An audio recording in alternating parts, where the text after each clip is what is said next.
Prime Minister speaks to UN General Assembly. 10 Chinese nationals die in supermarket fire. And learning PNG's cultures and traditions.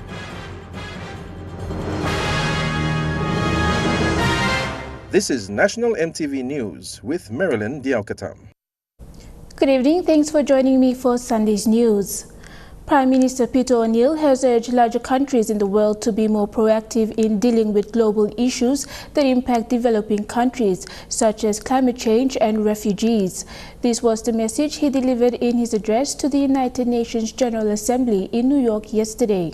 He told the General Assembly that much of the challenges facing developing countries were not of their making, but the consequences of actions by other larger developed countries.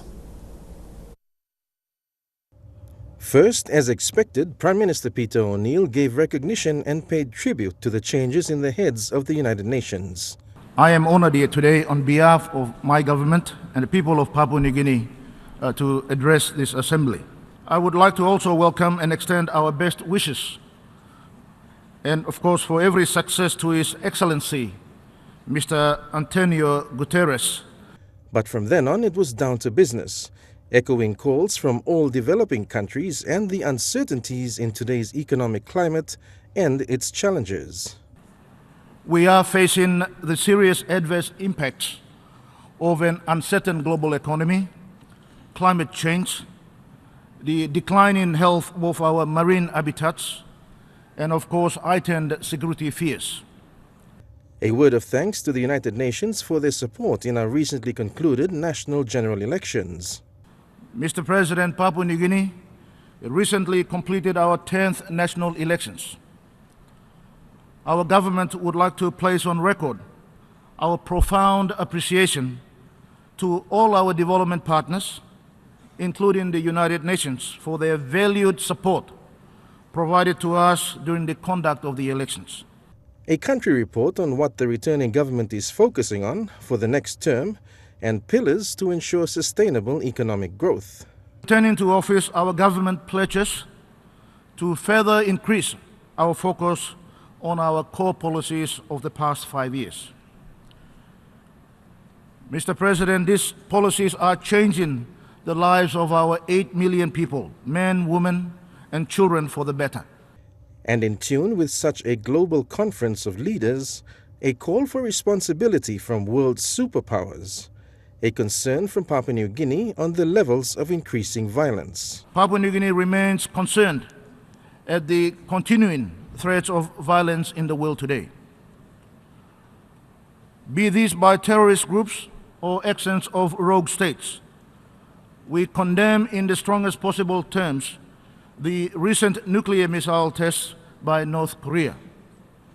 These are direct threats to lives of millions of innocent people here in the United States, Japan, South Korea, but more particularly in our region in the Pacific.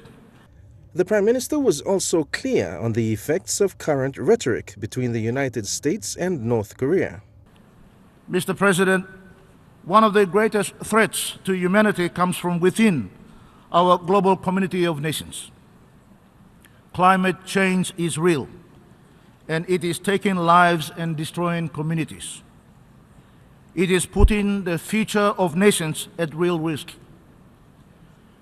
The recent barrage of hurricanes that impacted the Caribbean and the United States is just another example of some of the extreme weather conditions that confronts us all.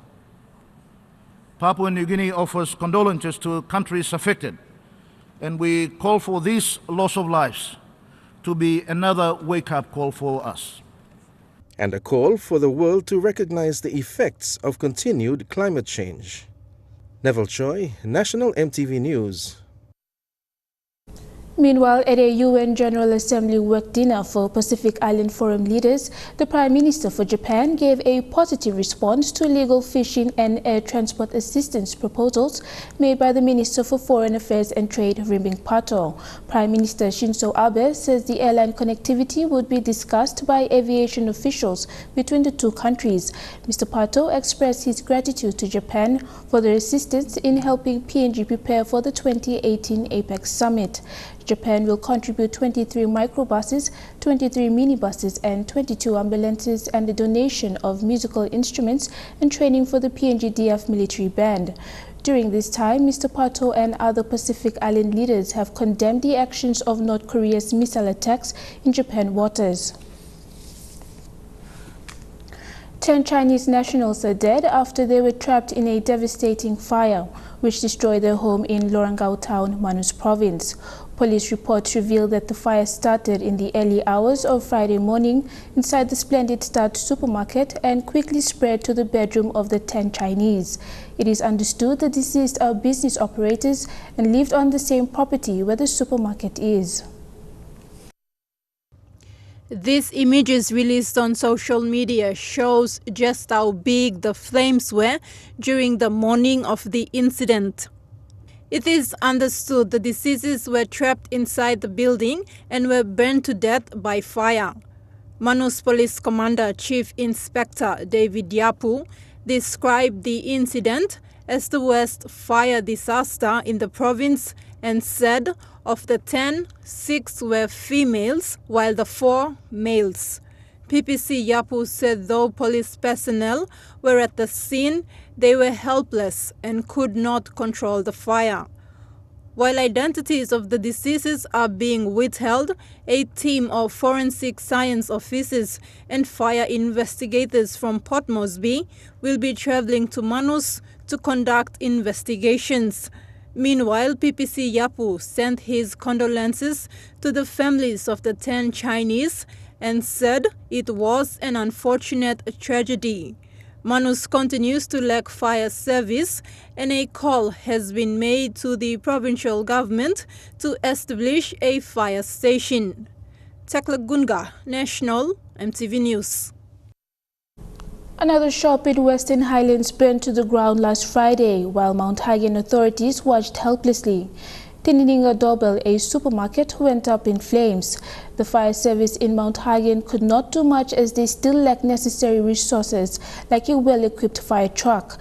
The fire has affected Tinininga's normal business operations and forced employees to stay away from work. And in Enga, an IPI truck transporting goods to Pogera was set alight last Friday. Police say this is related to continuous tribal fights between two rival clans. State funeral service of the 2 fallen cops shot dead in Wabeg during the 2017 national elections in July was held on Friday in Mount Hagen. Late Constable Glenn Jimmy and First Constable Alex Copper will finally be put to rest in their own villages in Jawaka and Simbu respectively. It has been 2 months since the 2 cops were shot dead in Wabeg. Wasinatayama files this report from Mount Hagen. Bodies of the 2 fallen heroes were flown into Mount Hagen from Goroka Funeral Home on Friday morning. Before the funeral service was held, a long convoy of police, defense and families of the 2 cops carried the bodies to Mount Hagen City to pay their last respect. Mount Hagen City came to a standstill as they watched the grieving police and the families of late Jimmy and Copper touring the city. Those who attended the dual funeral service were Deputy Police Commissioner Operations Jim Andrews, rank and files of the Royal PNG Constabulary, PNG Defence Force and families of the 2 fallen cops. We talk and sort out problems and work in player. But the community turning back, now working still a passing all of people. Not all the community, but certain individuals are. All criminal elements, those are the ones which are bringing trouble. Late Glenn, Jimmy and Alex Copper had similar backgrounds. Jimmy was a firstborn son, Born on June 15, 1990 to his Jiwaka parents, he joined the constabulary in 2014. His first post was in Mount Hagen, where he stayed until his ultimate death in July 2017. Jimmy was described to be a role model, and during his school life, he was appointed multiple times president of fellowship groups. Jimmy is survived by a 2-year-old son and a pregnant wife. Late Jimmy was very strong, honest, committed, and humble person, and was great loss to the families. PNG, Papua New Guinea Royal Constabulary, the PNG as a whole, and only God has every answer. And he gives and takes. He will be laid to rest at Punjab Village. We greatly miss you, Glenn. Rest in peace. Late Alex Kopa was also a firstborn son, born on November 25, 1984, to Father Harry Kopa of Simbu and mother who is from East Sepik province. As a Seventh-day Adventist, Alex was an active churchgoer growing up. He joined the constabulary in 2011. After passing out in Bomana, Kopa was posted to Mount Hagen as his first post. Both Jimmy and Kopa were members of the Mount Hagen Mobile Squad 6 until their death. Kopa left behind 3 wives and 2 children and an unborn child. He tried his best to look for a better job. And then I'm enlisted for Royal Constabulary. I believe 2011 I'm outside long, Bamanana, and press posting long come to Mount Hagen, stop Layana, and die. So to me and lo camera tribe lo chwawe mi bla lusinem na mi bla get people worry. Now some mi bla go through lo many no good la, some good la. I think you bla it so. Now made to bla Glenn 100. May their soul rest in peace. Thank you. Bodies of the 2 corpses were transported to their respective provinces yesterday. Their families will have separate funeral services and burial this week. RPNGC gave 10,000 kina and a pig each to the families of the 2 corpses. Vasinata Yama, National EMTV News, Mount Hagen. You're watching Sunday's news. After the break, Prime Minister dismisses critics' comments over oil search shares divesting. City Real Estate Community launches second phase of development, and learning about our country's diverse cultures and traditions on Pasin Tumana Day. Don't go away.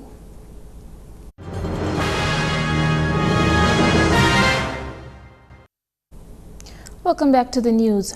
Prime Minister Peter O'Neill has responded to comments by Moresby Northwest MP Seme Keramorata in relation to the decision by Kumul Petroleum Holdings Limited to divest shares in Oil Search Limited, describing them as typical opposition politics. He dismissed the claims, saying instead that on balance the state had made around 100 million kina from sale in the oil search project. Mr. O'Neill said the government's intervention to buy shares in Oil Search had a positive influence in the direction Oil Search has taken and boosted investor confidence in Papua New Guinea, and condemned the blatant ongoing negative politicization of investment in the country's resources by people who should know better.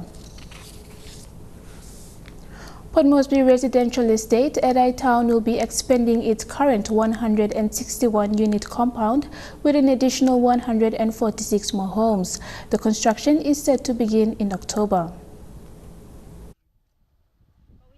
The expansion work has already begun, with a seal of approval from more than 600 residents at the Edai Town estate. So all these affordable units have sold out. So people wait listing. When are you going to build a new house? So they wait list, and now we say it's time to go into phase 2. And we embarked on phase 2 just about a couple of weeks ago. And so now we're doing the infra. You'll see behind the infra background. And then after that, in October, we'll start building those houses. And our houses, they are built very efficiently, because our materials all arrive before we actually start building the house. So by the first quarter next year, the phase 2 units, when they've got their loans sorted out and all that, they'll be shifting in. The prices of the units and houses at Edai Town ranges from 300,000 kina through to 800,000 kina. The homes come fitted with furniture, appliances, and land for landscaping. So we have 4 types of houses. The bougainvillea, which are 4 units in a row. So the 2 intermediate units where you get land at the front and the back. And you have 2 corner units in the row, whereby you get extra land at the side. With services like backup power, water supply and treatment, rubbish collection and shuttle services being provided for students, workers and shoppers going into the city of Port Moresby. And so we've got our own water treatment plant, and we've got our own sewage treatment plant, and the power is 24 hours, water is 24 hours. Harry Agimbari, National EMTV News. It's not every day Port Moresby residents get a chance to witness the traditional way of preparing food and the making of carvings. That's why events like Passing Tumone Day present such rare opportunities like this for city residents to appreciate the ways of culture and tradition.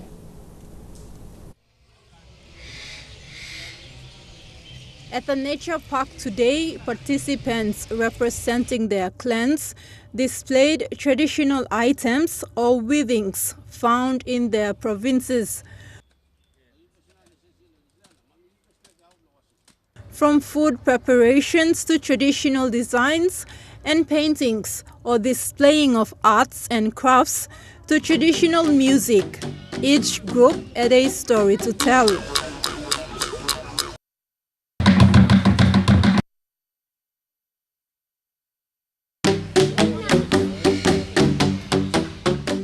Beginning in the Highlands region, these 2 men demonstrated the art of bamboo cooking.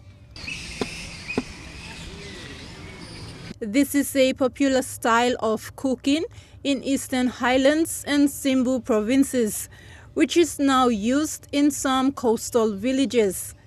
In the southern region, women from East Kerama in the Gulf province displayed how they weave mats and baskets either to sell or give as gifts. Lavai Avoy explains that an experienced weaver can weave up to 2 baskets a day depending on the size. If you make big ones, it take a time. And small ones like that, it won't take a long time to weave. Yeah. And the Trobriand Islanders from Milne Bay also demonstrated how yam is stored in the famous traditional yam house.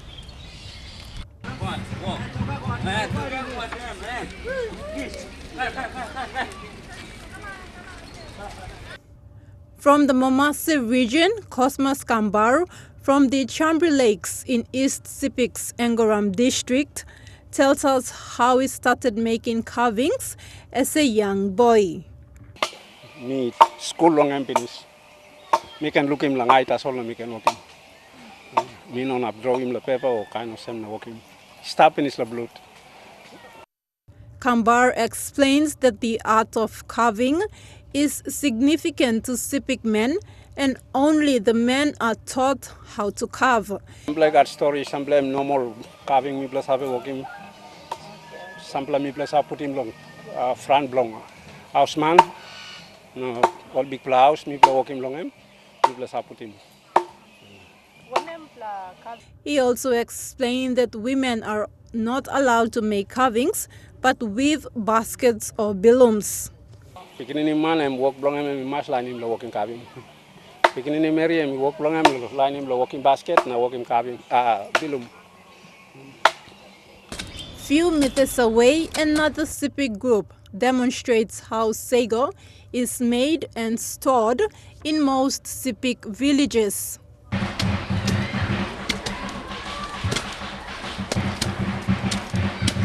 There are also traditional bilas made from manufactured ropes displayed by women in Nawai district and food cooked over the fire in a clay pot, a typical cooking style in the Makam district of Morobe province. Those from the New Guinea Islands region displayed how the famous aigir is cooked, while Manus dancers beat the garamut to entertain the audience.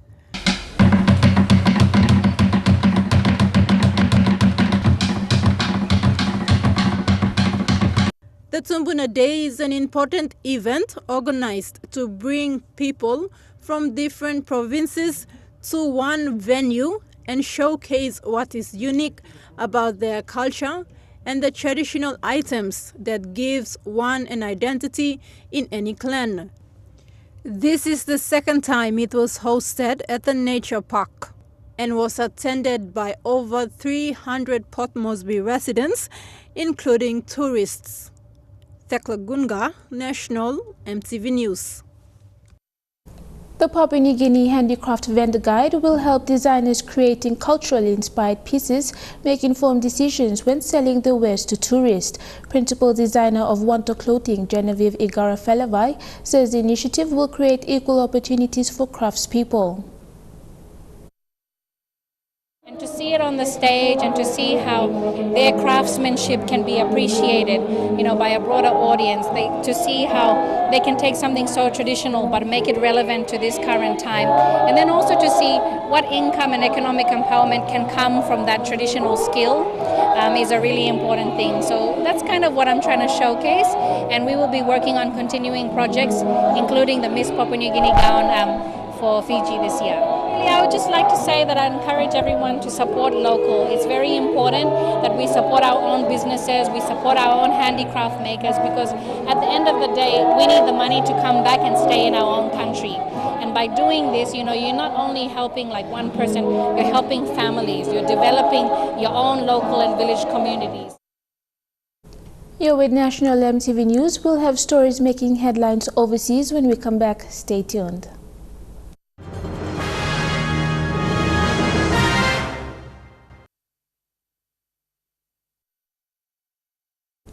Welcome back to the news. Turning overseas now, Iran says it successfully launched a new ballistic missile with a 2,000-kilometer range, powerful enough to strike anywhere in the Middle East. It comes after U.S. President Donald Trump criticized Iran's weapons program during a speech at the United Nations General Assembly.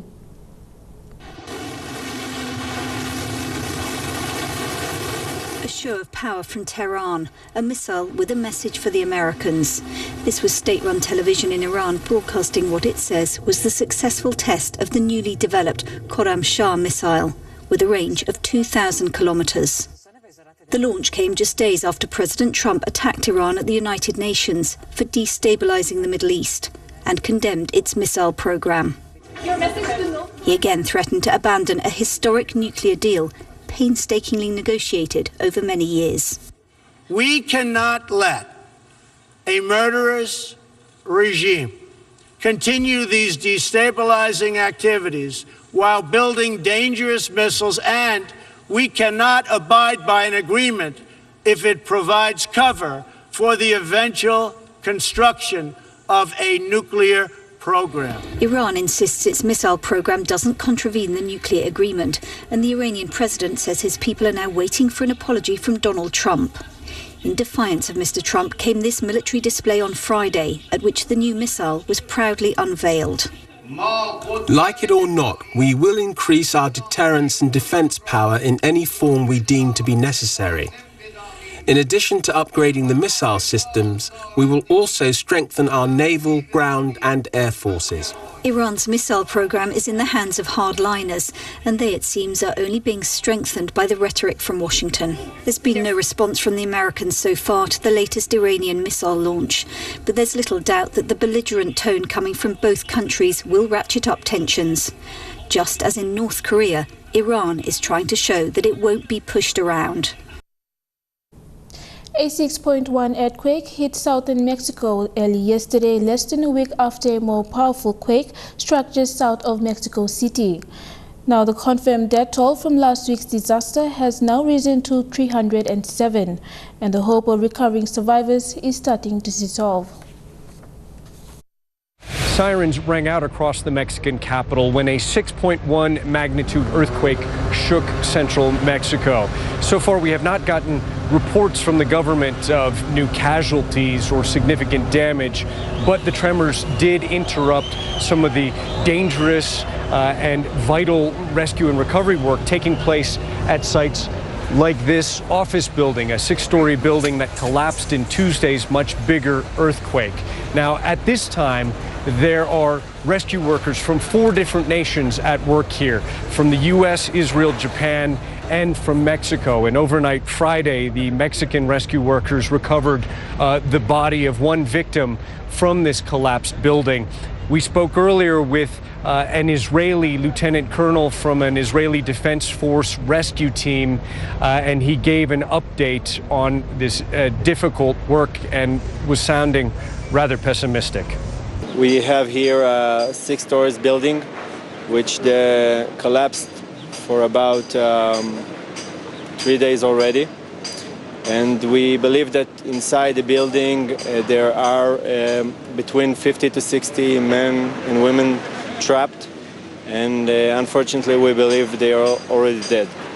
At the site of another collapsed building several blocks from here Saturday morning, rescue workers recovered the bodies of 2 victims from that location. At this location, family members of the dozens of people missing have been conducting an agonizing vigil here, hoping for some kind of news about their missing loved ones. They have been assisted by an outpouring of volunteerism, with ordinary Mexicans coming out in droves, bringing in donations, aid, and supply, trying to help their loved ones and trying to help their countrymen at this time of need. Hurricane Maria is edging away from the Bahamas into the open waters of the Atlantic Ocean. The Category 3 storm could cause dangerous rip currents along the southeast of the United States. In the coming days and in Puerto Rico, millions of people are still reeling after the deadly hurricane pummeled that island. As if the people on this island haven't been through enough already, now those in the northwest part of Puerto Rico are dealing with potential life-threatening floods. A crack was found in the Oaxaca Dam by engineers on Friday, leading to evacuations. Those evacuations are still ongoing. Nearly 70,000 people impacted by this. Those that can evacuate themselves are being bussed out by local officials and transported to local shelters. All of this happening as more help is coming from the U.S. mainland. We've learned earlier that 4,000 Army reservists have joined the efforts to try to help with the recovery efforts here on this island. They're joined by assets from FEMA as well as local assets to try to bring this infrastructure back. Communication is a major problem with all these cell phone towers down, at least 1,500 cell phone towers affected. Those loved ones who are trying to get in touch with people here on this island may have to wait months. The mayor here in San Juan telling people that the semblance of modern life may not exist for at least up to 4 to 6 months. Being without electricity is going to be an issue. This situation is getting desperate as ever. Chukai Sport is up next, and the SPPNG Hunters have won their first Intrust Super Cup Premiership title. The details when we come back.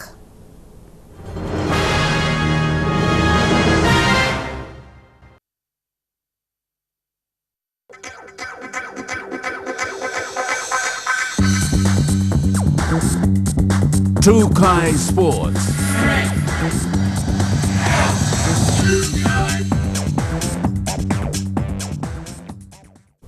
Welcome to Chukai Sports. The Osage Trophy Tour has been to different provinces over the past 2 weeks. The trophy is currently in Port Moresby and is ready to leave for East New Britain on Tuesday.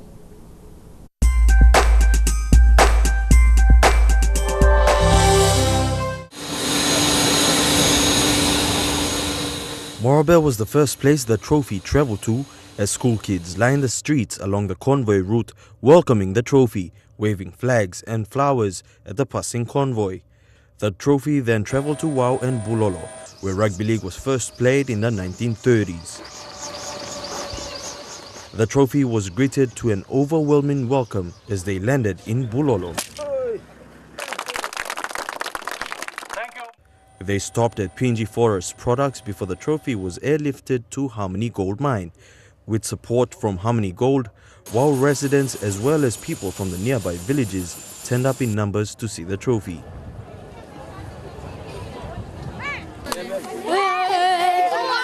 Men, women and school children lined the sides of the road to catch a glimpse of the prestigious cup.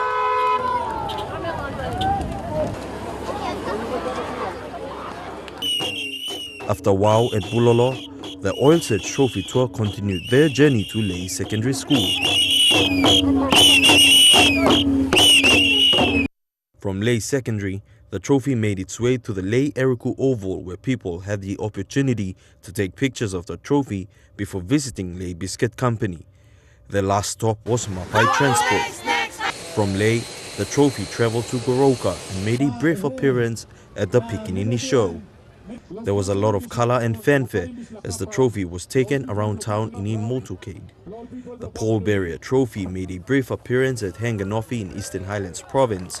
As always, the trophy was received by excited locals. The Oil Search Trophy Tour made its way to Tari after their stop in Hanganofi, where it was welcomed by a huge crowd of rugby fanatics and sing-sing groups at the airport. The Pole Barrier Trophy visited Sisiba Village, Agogo Camp and Lake Kotubu in its last leg of its Highlands tour. Sisiba Village was the first stop after ending the Moro tour. The Highlands leg of the Oil Search Trophy Tour came to an end at Kotubu before travelling back to Port Moresby. The trophy visited SP Brewery while in Port Moresby, then was taken to the National Football Stadium for the Prime Minister's 13th match. The trophy will tour the country and will end on the 13th of October, 2 weeks before the Kumul's first match at the National Football Stadium. Elijah Levet, National EMTV Sports.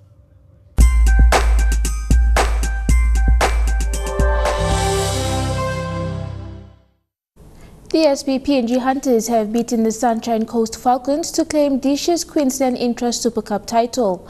The Falcons scored 2 tries early in the match to lead 10-0 at halftime. The Hunters came back fired in the second half, with Watson Bowers scoring from a kickoff. Brother Ase bring the scores to 10-6. A very intense match with both teams causing many ball handling errors. With a minute left in the game, Captain Ase set up another try for Willie Minoga to dive over and score to win them the Intra Super Cup Grand Final. Morgan Lavapo, a local artist, has painted a special portrait of the SPPNG Hunters. Mr. Lavapo explained that it was his way of acknowledging the SPPNG Hunters for creating history by playing in the Queensland Intra Super Cup Grand Final today. He was part of the Pastin Tumuna Day celebrations in Port Moresby and displayed the SP Hunters portrait amongst his paintings. It took him almost 5 days to complete the painting. Our local team, I painted this with the hunters coming back with the spoils, so it's a cross-finger prediction. Trukai Sports continues after the break. Don't go away.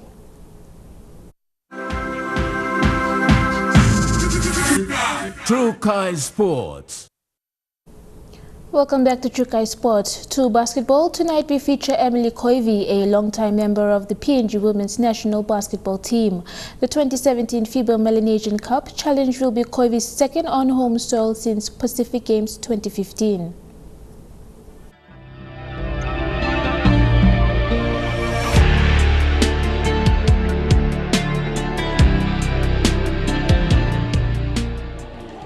I started playing basketball when I was 16 years old, back in high school, and then after school I joined, I think 2006, that's when I left school. I came into playing with all my friends here back at Hola Courts. Now at the age of 35, Koivi is one of the most experienced players on the team. I repped 3 times. My first international match was in first Pacific Games, was in Samoa in 2007. Second one was in 2013, I think. That's in New Caledonia. Final one was just recent to 2015. Standing at 5'7", Koivi plays the center position for the national side, which usually requires the tallest player in the team. Because I am the biggest in the team, I actually help out, but I do most of my play. I do all the post moves down at the baseline. That's where all the centers and all the forwards do that. Married with 3 children, Koivi trains just as hard as the rest of the team with sheer determination. Koivi's role in the team requires her to move quickly on the courts, and she has been cutting down on calories to better her performance. But nonetheless, under the watchful eyes of Coach Moimuri, the training has proven results. we are a goal-winning team. But because of our coaches, and then now he's back in again, helps us to push harder, and we are going forward for it. And we thank him for that too. Among the 3 Melanesian nations attending the tournament, Fiji has proven to be a threat, having dominated the courts for some time. But Koiv is confident PNG can stand up to the challenge. I would say in New Cali, we won them, and we are looking forward for this one, because we are looking forward to take them out. So we're training hard to meet them for the first game. However, playing at home for the second time will be an unforgettable experience for the woman from Gulf, one she's looking forward to with pride. To play in the home ground, it's a privilege. Like when we go out, we miss our country, but we're playing on our home ground, so like we're all looking forward for it. Our families, our friends, and everyone's coming to support us. So it's a privilege for every one of us. I mean, as for me, and I am going to play hard for my country, for my family, and for my friends. Koivi and her teammates will line up against arch-rival Fiji in the second match of the women's division at 3 p.m.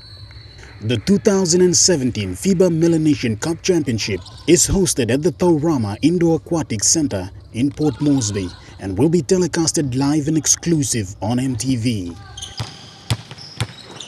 Shane Saroya, National MTV Sports.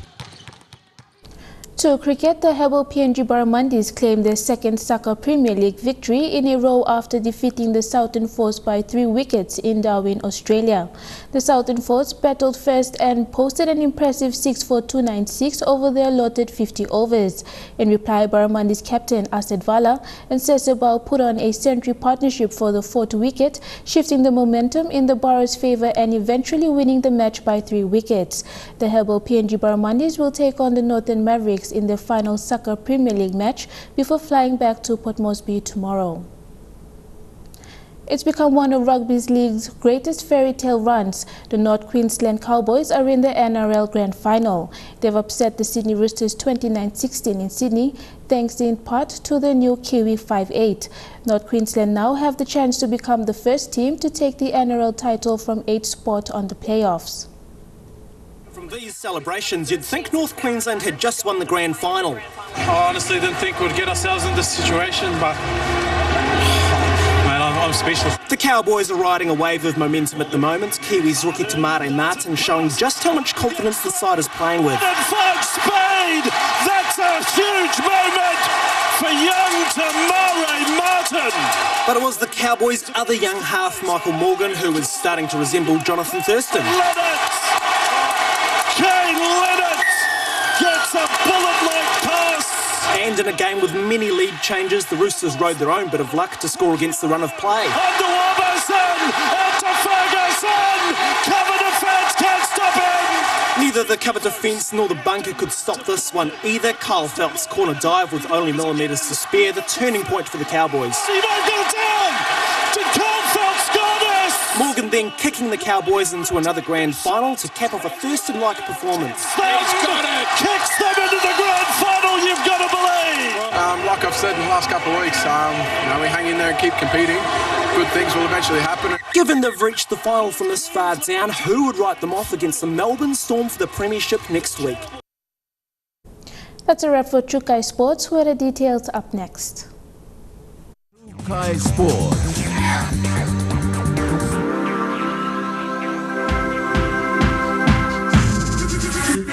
Chukai Sports.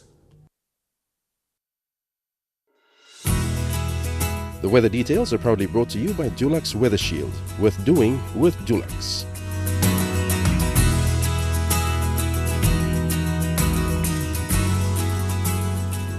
And now looking at the weather forecast for tonight and tomorrow in the southern region, Port Moresby, Daru, Karama, Alatau and Popondetta, cloudy periods.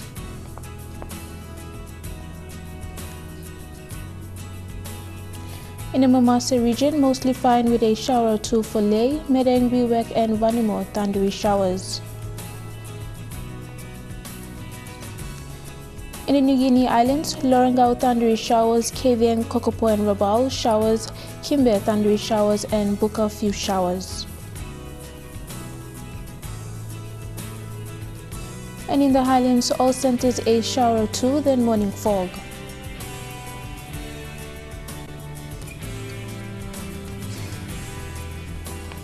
Strong wind warning current for all coastal waters of southern PNG Indonesian border through Torres Strait, to Daru, to Kiwai Island, to Yule Island, to Hood Point, to all Milne Bay Islands including Samurai Island, to Cape Vogel, to Finschhafen, through Vitia Strait, Dampier Strait and CSC Islands, to Long Island, to West New Britain, South Bougainville and Western Manus Islands.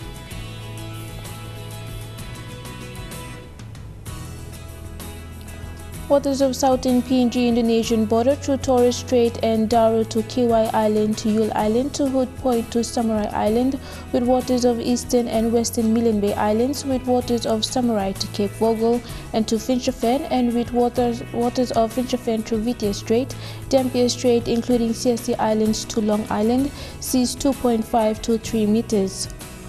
Waters of Kerma and with waters of Long Island to Medang, to Bogia, to Wewak, to Aitepe, to Vanimo and northern PNG Indonesian border, sea 0.5 to 1.5 meters. Waters of Manus and its western group of islands, seas 1.5 to 2.5 meters. And waters of West New Britain to Bougainville, seas 2 to 3 meters.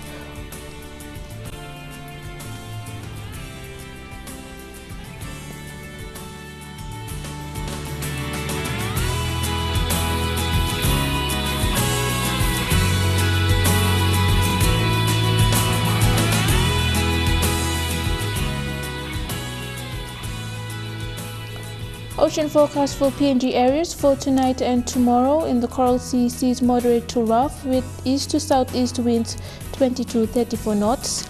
Solomon Sea, seas slight to rather rough with east to southeast winds at 15 to 25 knots. Bismarck Sea, seas moderate to rough with southeast winds at 20 to 34 knots. And the Pacific Ocean, seas slight to moderate with easterly winds at 10 to 20 knots.